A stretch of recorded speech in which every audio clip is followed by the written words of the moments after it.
So I thought I'd show how I colour in using my little book. Now these are the Caran d'Ache crayons that have just been scribbled one way and another way, as many times as you can before it gets saturated with colour. And they need greaseproof between. They're the only ones that need that. And this is just sketch paper out of a book. It isn't expensive sketch paper, but it's not children's sketch paper either. And it seems to hold it on, and you'll have to, I do apologise, a rescued dog is eating from a plate because he won't eat from a dish, and he likes to throw his food around, so I do apologise. So what I try to do, now I do normally turn the book around. I do that with all artwork because it's easier and it keeps you in the lines. So if I put that onto there, no, it didn't stay in the line, did I? That wasn't very good. But I've drawn round with my isograph rotary pen, 0.18, which is quite fine, and it doesn't smudge when you go over it with watercolour, which is quite nice. I think I'll have a red. So if I touch that red, it's just like touching the end of the crayon, quite vibrant these. And you don't need very much, and this is still quite a damp brush. I work quite dry, but I think some Bibles are really, really thin, so you have to be careful and do a test page. Sometimes there's always a page, because that actually is quite wet, but this will take it, whereas if you were on a thin, very fine Bible page, you probably find that, now because I'm at the wrong angle and because the tripod is in the way, not being quite as neat as I can be. So what I did was I did a test page. I mean, that's dry now, so, and it didn't go through. You can see it, but it didn't go through. So on here I decided that I'd have to do a test page, and this is really, really thin paper, so you can see through it.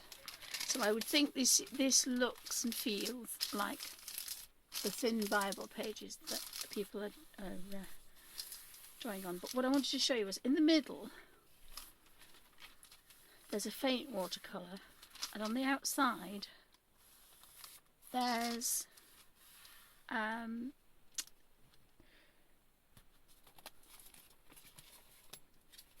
the Gansai Tambi watercolours and the ink tens. So the vibrant colours, they don't bleed through, but they show through,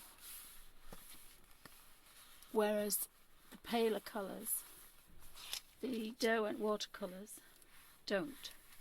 So I didn't want to really go through this one, but there was a spare page and I thought I would try it. So this one you have to be careful and work damp. You don't want to work too wet. You dunk the paintbrush in water, and then nearly every drop of water comes off and your brush is just damp, because it needs to be just damp. If it's raining wet, two things will happen. You get too much colour from the pencils, and you will, if you get too much colour,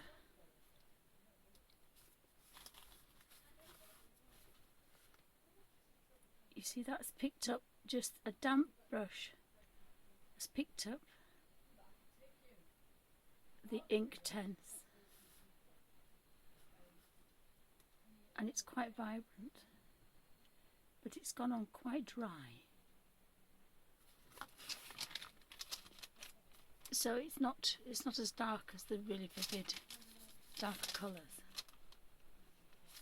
So I just thought I would show you that. But if you get a Bible with thicker pages, then you can quite easily watercolour them. I mean, I just put there as a protection, but you don't really need it there. And then I can go to the Inktense, and I can see that's a little bit too wet really. This paper will take it, but the other one wouldn't. So you have to be a little bit careful and concentrate. A good idea is to practice on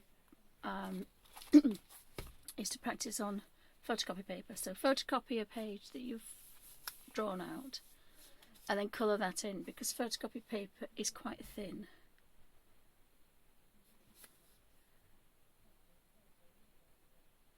And as long as you keep fairly dry, again that's that little bit too wet. This page would be fine, but if you were on thinner paper, you've got to be really careful. But that's practice. That's practice. So I normally keep the sponge onto there. Eventually that will get so wet that you just have to touch it to dampen it. But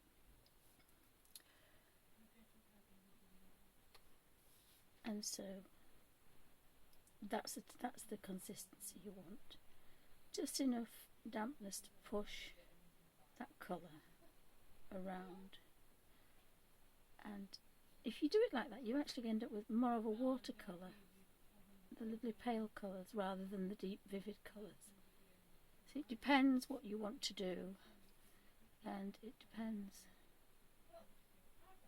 how you want. Because now you've touched the colour again, that's going to be vibrant again now. And I'm not at a very good angle. Curled round. A tripod, which is not good. I don't really want to do anymore because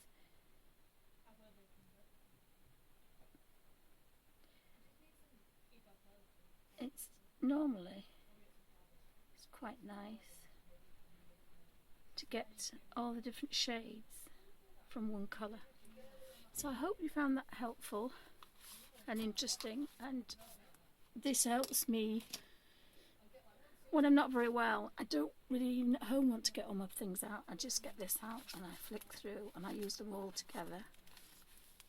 The only one I don't use together is the Graffy Tint, because they are so unique on their own that I don't think they would mix. But all Caran d'Ache and the Hydrus, the Gyotake Gansai, and the gold is wonderful for doing lettering. It's the only gold that really works. It's the Derwent watercolour pencils, they work very well, and the Inktense. And then we have the Peerless watercolours at the front. So as I say, I do tend to use that an awful lot rather than getting all the other paints out even at home, because if I'm not very well and I'm just on the sofa, it means that I can still do watercolouring and I'm not going to drop anything.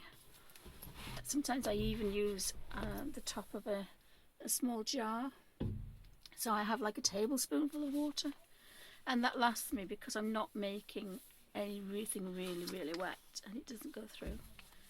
So I just thought I'd show you my little book. Oh, my little book, my big book. It has its nice case. So thank you for watching.